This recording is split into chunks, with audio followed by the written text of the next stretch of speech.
조직적으로 결사 저지에 나선 검찰은 자신들의 권한을 지키기 위한 게 아니라 국민들이 피해를 입게 될 걸 우려하는 거라고 주장하고 있습니다.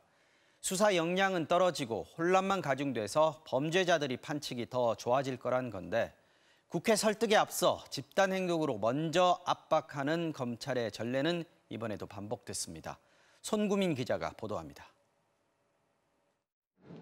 지난 2월 대구의 한 경찰서는 자동차를 사겠다며 대출을 받아 잠적했던 사기범을 붙잡아 검찰에 넘겼습니다.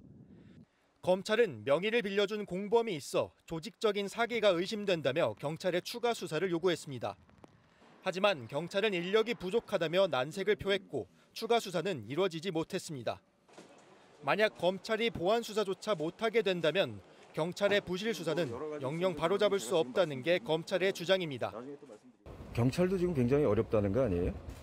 국민들에게 저는 엄청난 피해가 갈 것이라고 생각을 합니다.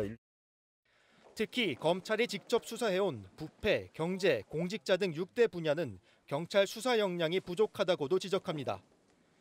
경찰의 수사 기록만으로 재판에서 유죄를 받아내야 하는데 금융범죄 등 내용이 복잡한 사건에서 그게 가능하겠냐고도 반문합니다.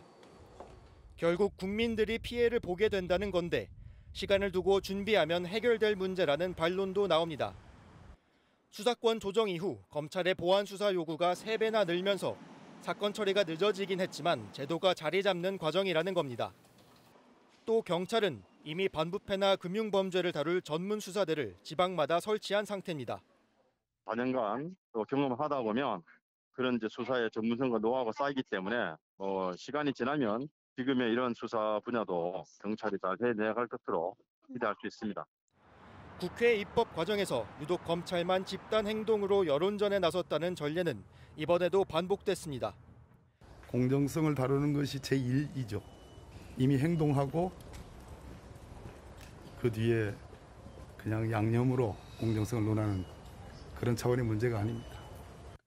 검찰도 이를 의식한 듯 잇따른 지도부 회의와 공개 성명들이 집단 행동이 아니라면서 적당한 의견 개진은 필요하다는 입장을 굽히지 않았습니다.